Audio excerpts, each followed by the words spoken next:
welcome to the first Patch Tuesday support group of the year of 2024. Sorry, what else can you say? We are excited to be here. Thanks for joining us. As always, Jordan's going to kick us off with the latest round of patches that were released Tuesday, and there's some fun ones we're going to talk about. Jake is going to sit there and look pretty and monitor the chat, and we are joined by the man, the myth, the legend, Mr. Brian Mason.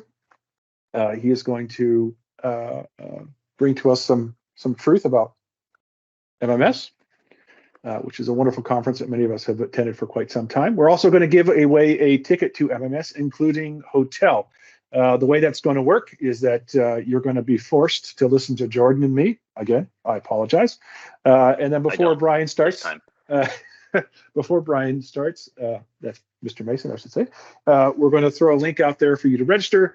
And then at the end, as we go into Q&A, we will close that up and we will announce the winner. So that's the overall plan. And so with that. All right, so let's go ahead and jump into what patch notes we had for the wonderful month of January here. Along the way, from Microsoft, we had 50 critical patches this month, 1,163 important patches this month. Spruced up in and about all of those particular little bundles of joy. 143 of those CVEs had denial of service attacks. 199 of those vulnerabilities were elevation of privilege vulnerabilities. 361 for information disclosure vulnerabilities. 178 remote code executions. 273 security feature bypass vulnerabilities, and 59 of them were spoofing vulnerabilities. A couple of little interesting things of note here. There were kind of two major things that I wanted to drag people's attention to this month. The very first one here being interesting, more so because of the fact of its lack and non-existence last month, was CVE 2024-0057. Put that in the chat there. Again, that's CVE 2024-0057. This one is just kind of notable and interesting in that last month we had no .NET patches, and this month we have 9.1 on the scale patches about .NET.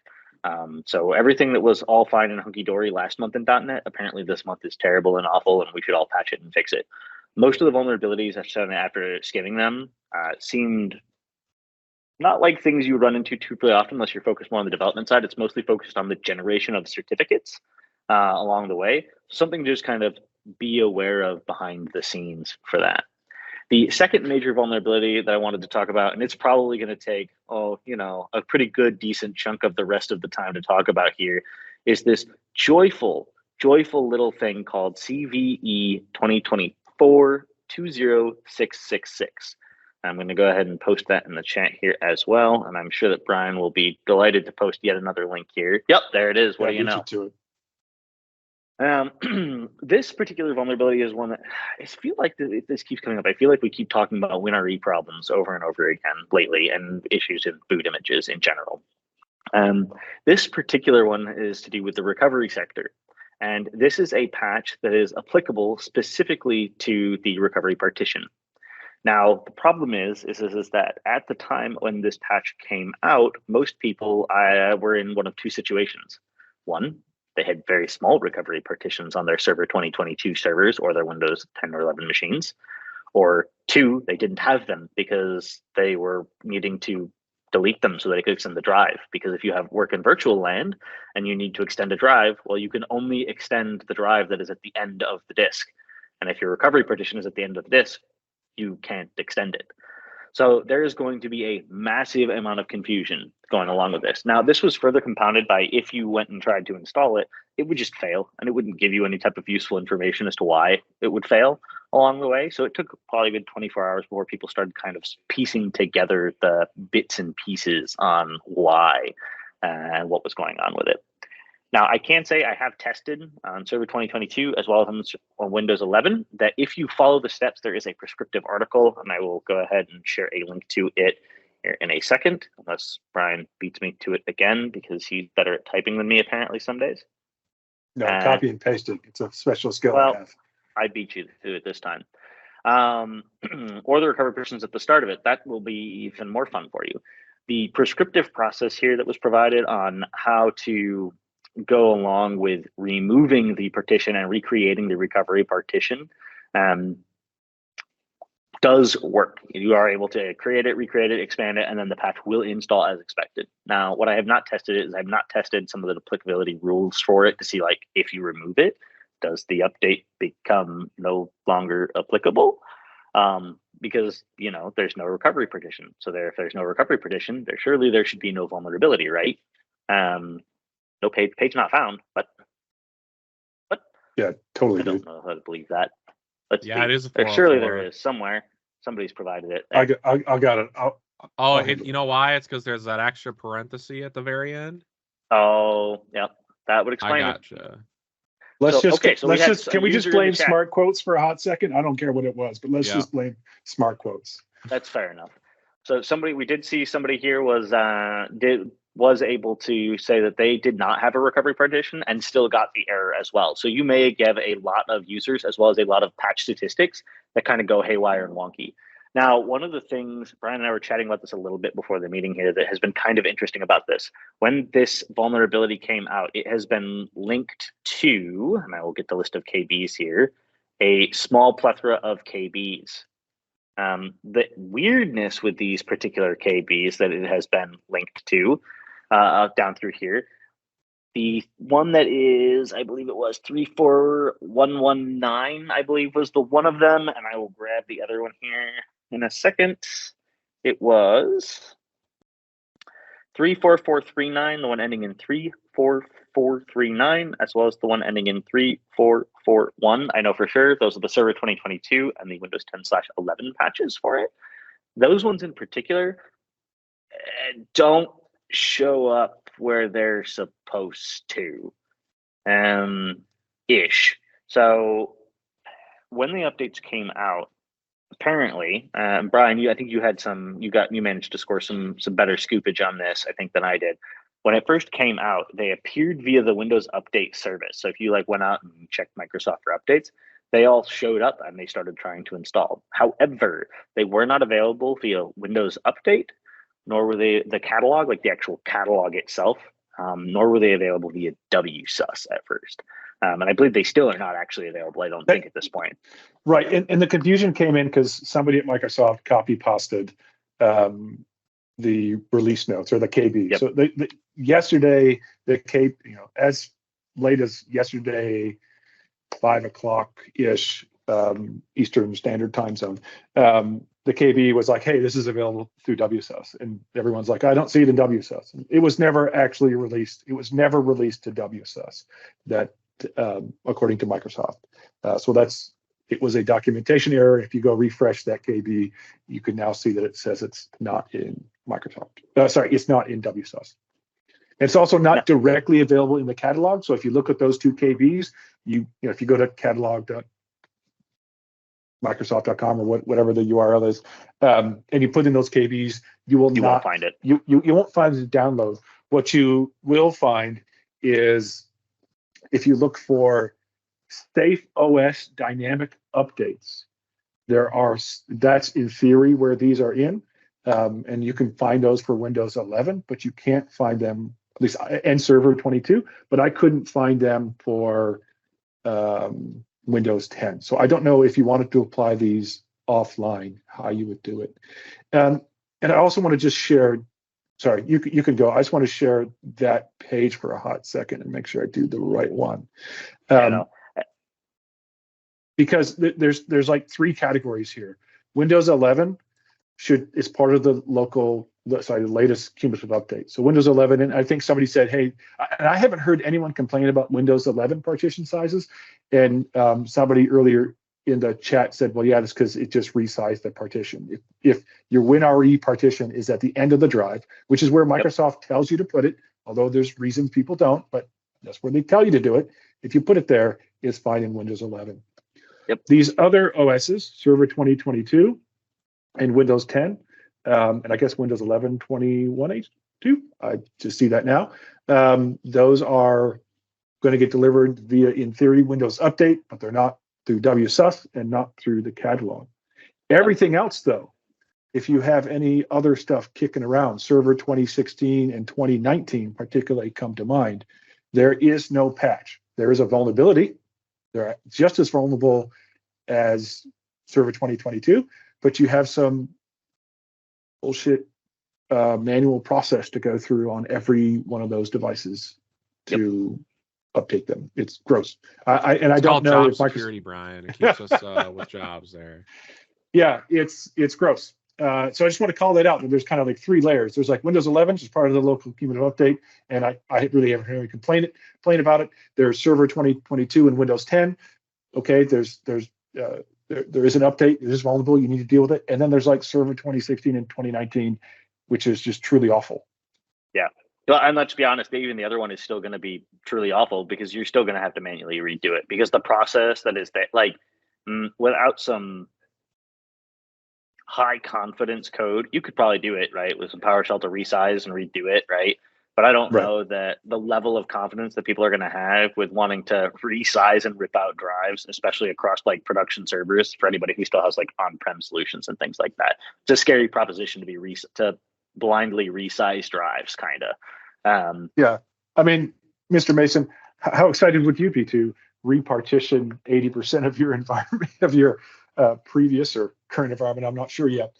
Yeah, that was previous, but I know that we never tried doing it. I tried it on my own personal machine and it worked. And it's like, okay, I'm confident on one. Yeah, exactly. Yeah, worked on my like hundreds of thousands. That's just it's kind of frightening. It's a bad proposition. It just feels like a bad proposition. The other thing I think that's interesting. Oh, sorry. Go ahead, Brian. No, you can. I was going to say the other thing I think that's interesting about this is I think this is the very first patch. I could be wrong, but since like the beginning of when people really started moving in on Windows update rings, I think this is one of the very first or earliest patches that is truly like, oh man, I want to skip this. Because the other part of this, right, is that if it fails, it just fails in a nasty way. Like it's not like it tries to fail and it's, doesn't work. Like, no, it's just going to fail and it's going to keep failing until either this problem goes away in some way, shape, or form. There's no like go reset WSUS automation or something like that for it. Like go reset the Windows update. It's just going to stick there in the client's face. It's going to be in your face. It's going to be in your reports. And you can't just be like, I want to exclude this patch from your Windows update rings. So all your compliance numbers from a reporting perspective are going to get super weird this month. So it's going to be interesting. This is one of those security and regulation things, right? If you're in a company or an organization where you have certain requirements and policy and documents like that, write down, hey, there was a bug this month with this patch, because when some auditor comes along and they go, hey, why don't you have 90% patch compliance in this particular month, or whatever your attestation is for it, you need to be able to be ready to pull that out and be like, here's why.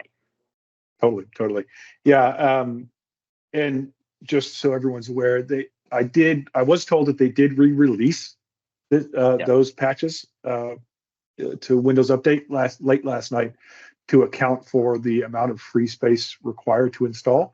What's uncertain to me is whether or not the solution is they just don't offer it, which wouldn't be great. Like you have a vulnerability, but we can't install it, so we're just not going to offer it to you, or if they're just failing in a more graceful way. I don't know which one of those are, but there was an update to try and lessen the impact, I would say. All right, let's. Have we beaten this one? Have we beaten this one to death? Or is there more to say? Let's move on to third-party updates. So in the world of Patch My PC over the past month, just a couple of quick statistics here, and then pass it on. First things first. Patch My PC last month released 1,920 patches. Of those 1,920 patches, 224 had vulnerabilities that were fixed. There were 37 that were marked as critical, 287 important, 1,570 moderate, and 8 low. In the browser wars, because every month browser wars continue, Chrome coming in with 15 yet again, Firefox with 180, Edge with 15, and Opera with 10. So nothing too terribly crazy and exciting that happened in the world. It was there was a couple of little things here and there, but there wasn't anything too crazy other than just the cycle continues in terms of lots and lots and lots of patches. Yeah, Well, actually, 180, almost 180 of them were in fact Firefox patches. 177 of them, in regards to that. So, but yeah, cool. And that's it, Brian. Off to you. The Bryan Dam one. Sorry, Yes. I realized after I opened my mouth, there were two of you. Yeah, multiplying.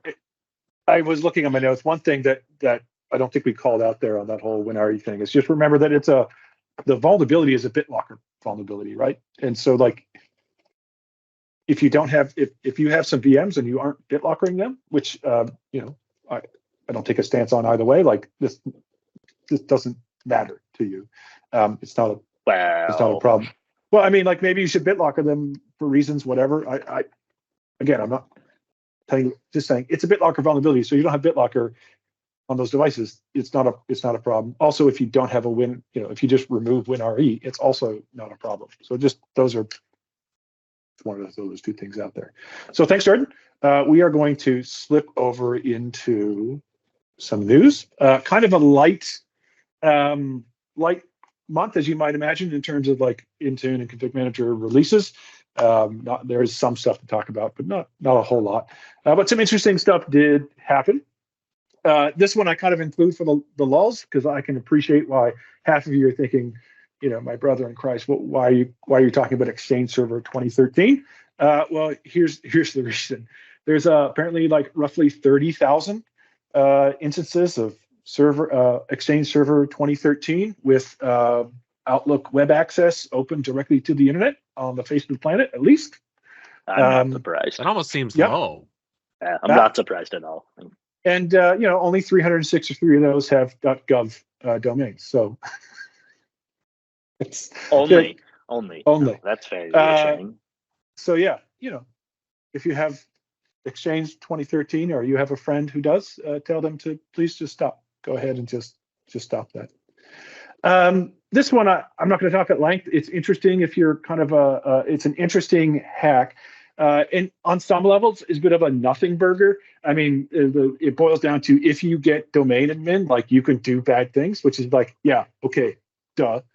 But to me, the interesting wrinkle here is they could actually use it to bypass some of the biometric user-based stuff. So like if you are hiding, you know, certain secrets that might be stored on the individual device, but it's behind like a biometric thing, like, okay, some of those that's usually use DP API, DAPAPI, I don't know how to pronounce it. And I've played with that before, and that's why this piqued my interest. But these guys were able to use domain admin credentials to then like grab and decrypt those things without needing for the user to interact or you know, add their biometric. So it's a biometric bypass, which is interesting. I wasn't, you know, it's an interesting attack. That's all. Just another one for the lulz. Basically, the news item is the title. Bunch of water utilities got hacked because their default password was 1111. Like I never thought that anybody could outdo the Spaceballs, you know, luggage password, but here we are. We managed to do it. Congratulations. Thank you, U.S. infrastructure. Another one, if you're using Ivanti's Endpoint Privilege Manager, and of course this one gives me no pleasure at all. There's a SQL injection issue, and it's across apparently Windows, Mac OS, Linux, and Chrome OS, and everything. So like it's kind of a big one. There's some debate in this article about how they classified it, whether or not it should have been classified higher as a 10 or not. Again, I don't offer any opinion, but if you are using Ivanti's Endpoint Protection Manager, I think, or yeah, Endpoint Protection Manager, you should go fix that. And that was just posted 5 days ago. So what's new in Intune? Honestly, not a whole lot. The two that we talked about this last month, but this is now fully GA'd. I know this is a big one that people are waiting for, unmanaged PKGs in Mac OS. That's generally available. And the other one that I wanted to point out is that low rights users can engage with the grace period. So before, I guess, grace period, you would only see those if you were admin on the box, which makes not a lot of sense to me. And now that UI is lit up for low rights users. Another one I just want to highlight here. This was an interesting solution. I've always kind of, and I've told the product team about this, like, man, I really want RSOP, resulting set of policy for Intune. And there's bits and pieces of it on the endpoint. It'll show you some, but not all policy. And this guy has been working on a more holistic solution for all of the policies that you might deliver to a box within Intune. So I haven't actually played with it a whole lot, but it looks interesting if that's a tool you might be interested in. Next up, if you are in the EU, there is some upcoming changes to Windows single sign-on. I don't think it's a big deal, but but they announced this earlier or in December, but this is actually going to start going live very specifically that when the user logs in and opens their first app or service, they will start getting prompted for, hey, do you want to enable single sign-on for this app or service? So just be aware of that. If you have users in the EU, you may want to pay some attention there and give them a heads up so they don't totally freak out. Just some general industry news. The next one, Hewlett-Packard Enterprise acquired Juniper Networks. I think that surprised some people I know. I don't really have much to say about that other than that's a thing. So I guess if you have Juniper's networking gear, like, you may want to pay attention. Similarly to VMware, VMware Broadcom closed on the VMware acquisition, and very quickly they simplified their lineup and licensing model by completely destroying perpetual licenses and yearly service agreements. So they are going to force you into a subscription, and that is going to happen super fast. So everyone was kind of, I know I've been watching the Broadcom acquisition. I have a couple good friends that work with VMware, specifically on Workspace ONE, and yeah, this is a thing that people are definitely going to pay attention and probably hate. A couple deprecated features that got announced, not really super relevant to, I think, most system administrators, but Windows Mixed Reality is dead. So if you are a VR person, that is apparently going the way of the dodo bird, or should I say Windows Phone. And that's not super surprising to anyone that was paying attention. They hadn't really invested in WMR in quite some time. There hasn't been a new VR headset for a good long while, since basically the Reverb G2, I think. The other one I want to call out is WordPad. Now, this was announced apparently last year, but WordPad in the latest versions of Windows, the Canary builds, is actually gone. So if there were any WordPad lovers out there, instead of CM Trace, like, I'm sorry. The app that I gone. opened on accident so many times and never did Exactly. I once ever actually Exactly. mean to, except for that one time when I was like 12 and built my first website in HTML. Yeah, exactly. Like, I don't know, the one WordPad lover out there, I'm sorry, it's gone. And then, the next one is that they're apparently going to put a copilot key on your keyboard. So that little menu icon that you probably never use unless you need it for accessibility reasons, apparently they're going to throw that out and put Copilot AI button on it, which is a thing. I don't know what to say about that other than my keyboard doesn't have any letters on it, so it's fine. It's fine. Right. Well, they're replacing another key, if I recall, that was no one ever used to begin with. So they're it's the menu key. It's the menu key. Between right and control on the right side of the board is a menu key, which, okay, if you're in, I never use it, but also, okay, you can, right? You press on it, it just brings up the right click menu wherever you are. I've never, I didn't know it, but okay. So I guess they're going to replace that with the Copilot. Now, this is one of those things where I think so obviously Microsoft's own Surface hardware is going to have that. And this is one of those things where your keyboard is, Microsoft certified or whatever. Microsoft certified keyboards are going to be required to have this new key. I don't know. It's a thing. Heads up. It's mildly, and I guess the only thing that's interesting about it, right, is that it's an accessibility key more than anything else, right? Because it's a right-click action. It's the ability to use right-click on it at a button. But really, all this is a remap, effectively, of like what the binding is. It's still going to be technically Windows key C at the end of the day. Like that's all it is. Somebody's saying that it replaces the window key. I don't think it replaces the Windows key. The window key is on the left between Control and Alt, and I believe what they're replacing is, on the mirror side is there's a menu key. Yep. That's what they're going to replace. That's my understanding. Could be wrong. Who knows? We'll see what we have. I have one other Yes, piece Jordan? of news. It's just kind of interesting out there. Okay. There has been for anybody who's particularly active on X or Twitter or whatever it's called, there has been a very large rash of account compromise lately, including just a lot of very high profile accounts. So just something to be on the lookout for along the way. SEC, yes, as Chris Thomas pointed out, the SEC is simply one of many. There were several others, including a couple of interesting. I won't name names. I'll just say that of interesting in our particular industry that also experienced it. Seems to have nothing to do with them themselves. It seems more likely to have something to do with Twitter's back end. So just something to be aware of and know about in the industry out there that is going on. Totally agree.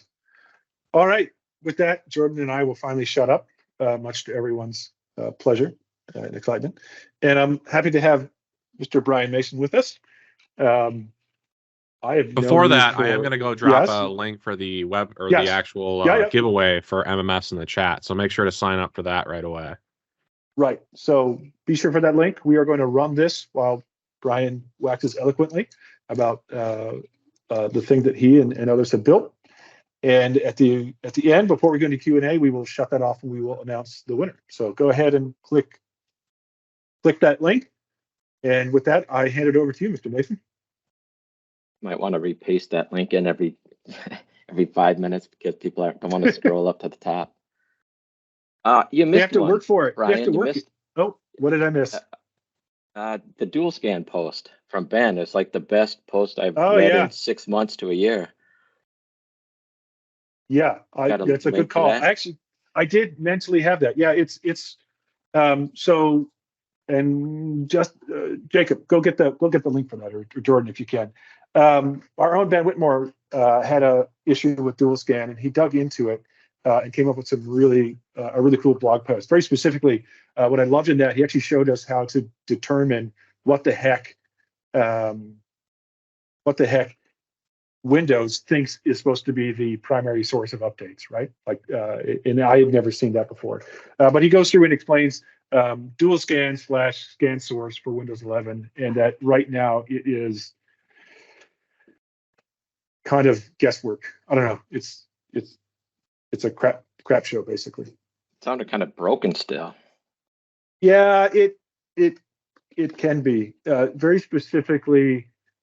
If you were trying to, specifically for config manager devices that are that are co-managed, even if you were hoping to have updates point at config manager, there seems to be some bug or something that just forces it to go to Windows Update, which can be a problem if you want control of updates and don't want the latest feature updates being shoved down your throat.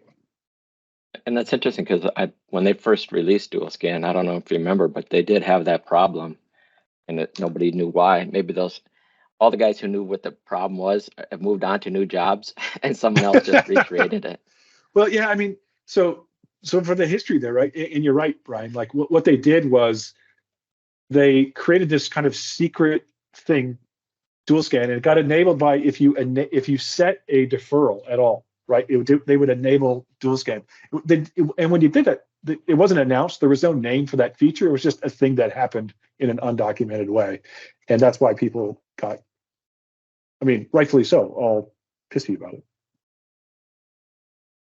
Yeah. Anyway, it was an amazing post. I mean, it's really, really detailed. It's one of the best I've read in months. So I thought I was looking forward to that call out. It deserves a pat on the back.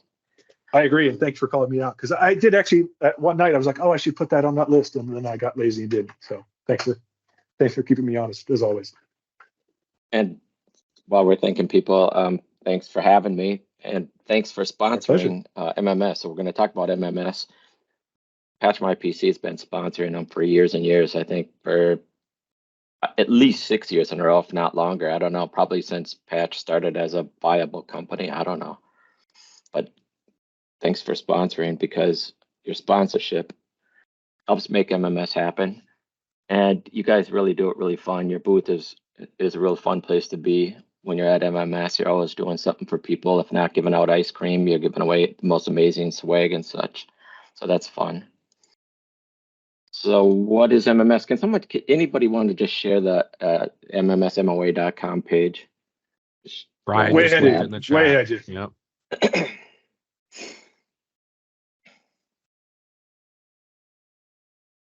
So, Mike, MMS is the Midwest Management Summit.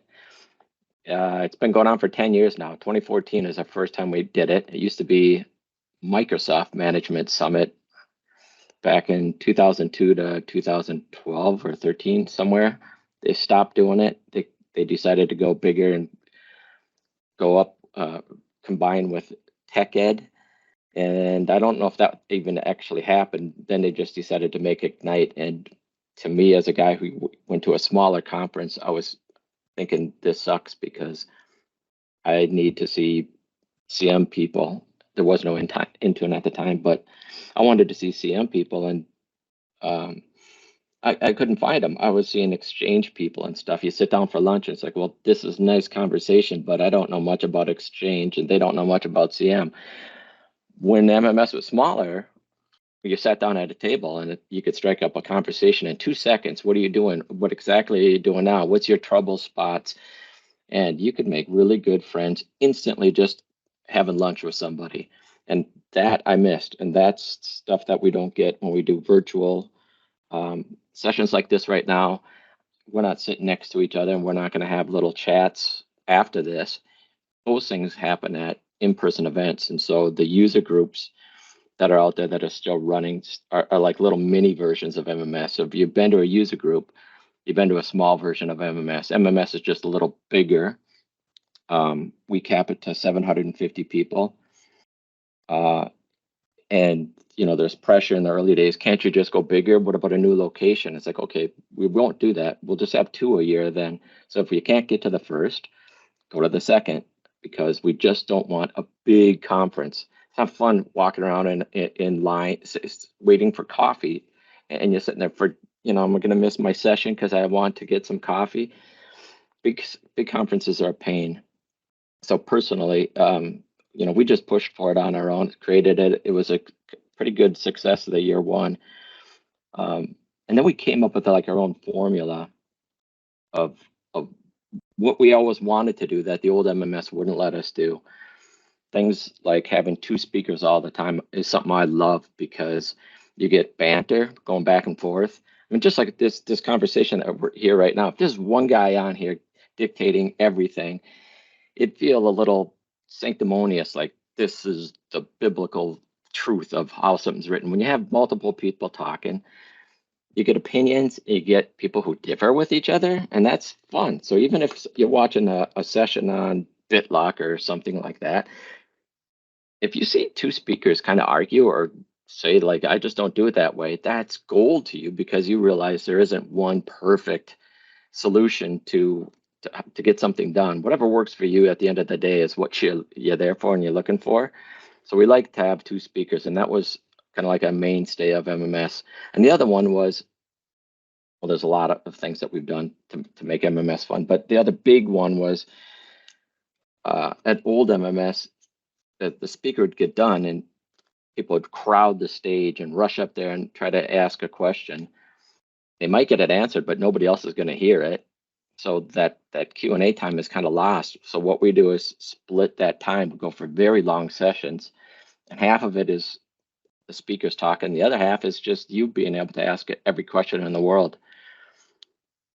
And so we have a kind of a motto saying, leave no question unanswered. If you can't even get an answer finished there, well, you're going to see that speaker all week long. You see this backdrop behind me? We have a Northern Lights theme going again this year. So our speakers will be wearing these Northern Light jackets. You can find them, approach them, ask them any kind of question. We only get happy, nice speakers, no grumps, no grumpy old men like me. And how do you let me talk? I'm grumpy. You're anything but grumpy, and you're quite talkative, Anyway, But you get to meet them. So these speakers are Microsoft product managers, developers, MVPs, all the best industry speakers you can see. You get to meet them face to face, and they're always nice. And if you're still nervous about it, we have little private sessions. We sometimes, we call them camping sessions last year, or maybe the year before. Now they're stargazing sessions to go again with that team. We're going to look at the stars. Our MVPs are stars. So you can have a little private one-on-one with them. So if your question is either very technical and private to your company that you don't want other people to hear, or you're just too nervous even in a smaller room where you don't want to talk in front of 200 people or 100 people, go sign up for one of these. Like, one of the awesome parts about that is, like, okay, when you're in a session, you're probably not going to whip out your laptop and be like, hey, here's my production environment. Can you what should I do here, right? And those totally happen in stargazing. Those sessions, like, that's some of the huge value. Like, just show us your production environment, and we can talk about what the thing you're going through.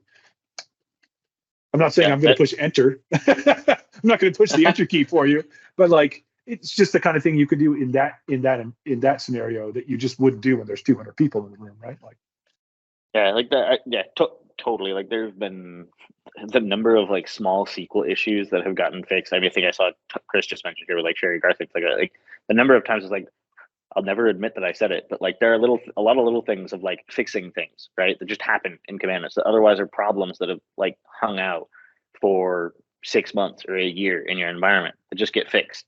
But if you just know that little bit extra because you've been there before, you've been in that pain point, you get to help somebody else out with that, and having that solved for you, and then you get to spread it too, is awesome. Yeah. So that you can see that kind of excitement you just hear them talking about is exactly what you'll get.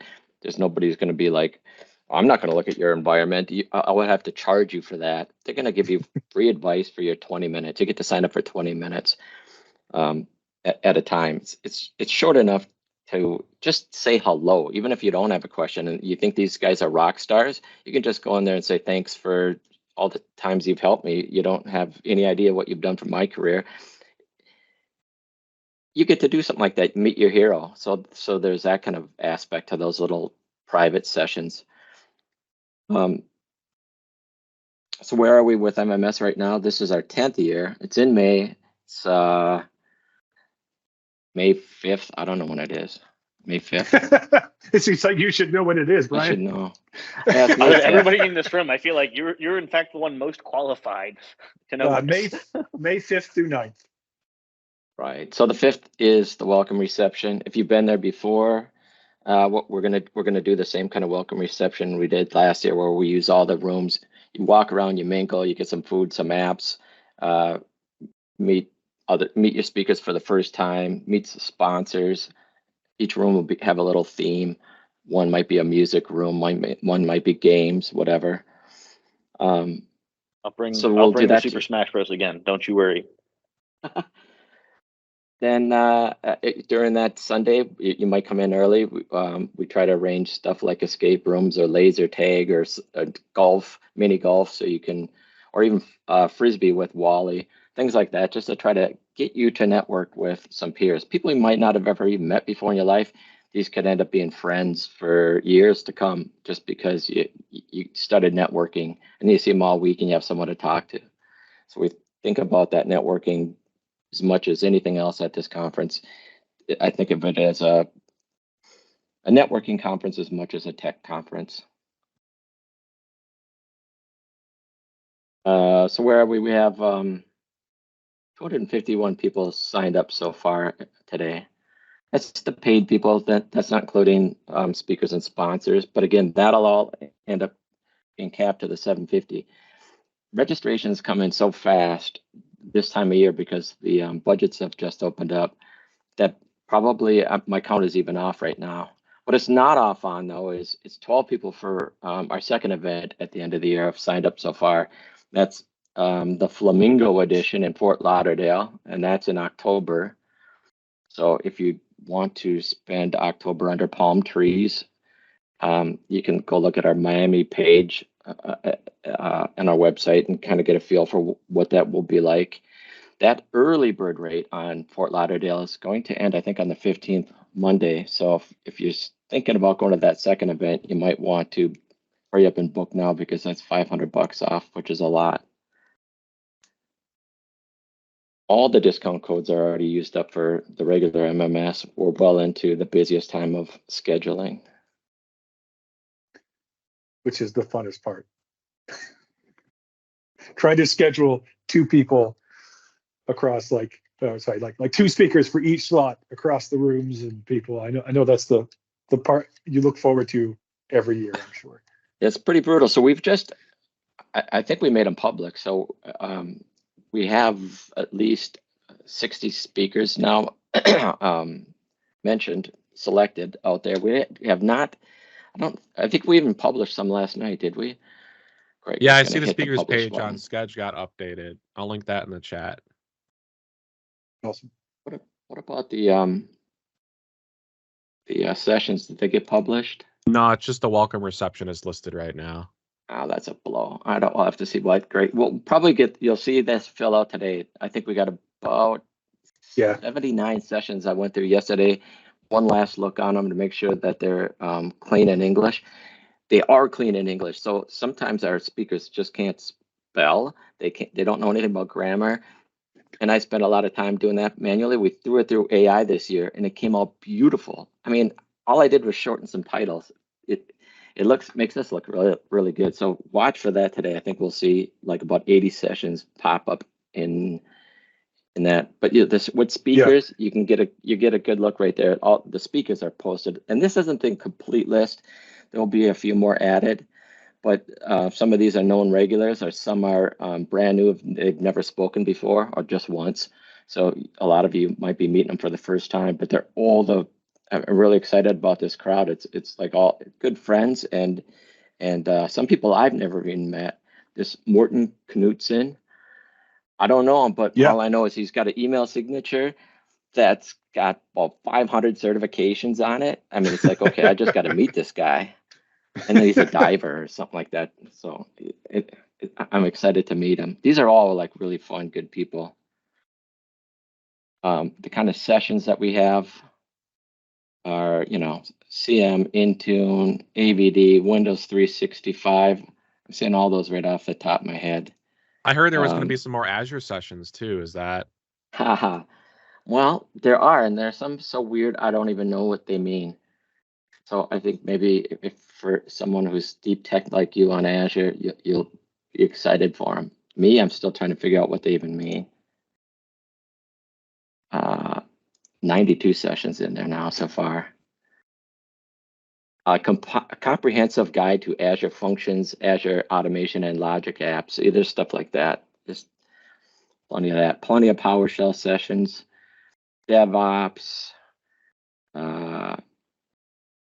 passwordless authentication sessions, Azure Arc, Azure Governance, app packaging, lots of app sessions, because apps is a big part of what we do. Updating them, figuring out how to install them. OSD, task sequences. Nothing on golden images? Might be one. I think there was one, at least for Windows 365, I think there was somebody saying how to make a gold image. That's fair. That's valid. Autopilot, auto patch, KQL. I mean, the breadth is. I've always appreciated the breadth, but like there is a theme, right? Like there is a theme around like systems. It's about management. Like how do we manage these systems? And that's there's look at any one of these things and you could probably find almost like there are dedicated PowerShell events, right? There's conferences, but like this is PowerShell with an intent, right? PowerShell to like how do I take this and do a thing within systems management? And that's even if you don't have a tool. Ben Reeder's got a session on just using SSH. What? Okay, I'm just gonna script that. Hit them all remotely manually. I don't know, but we approved it just because, I don't know, maybe someone's in that world, or maybe he's just so smart. We'll just see what he's got to say. Is there reporting sessions? There's some, reporting's weak. There's no holy grail here of reporting for Intune, and CM reporting hasn't been touched in years. So reporting's weak. We have a few. I don't know what to say. Someone should make a reporting company and get rich. I think a couple people have tried. All right. With that, we'll end it.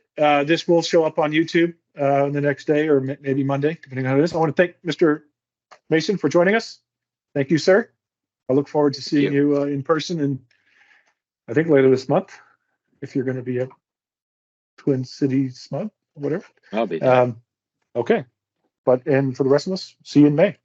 Thanks, everyone. Have a great rest of your day and weekend soon.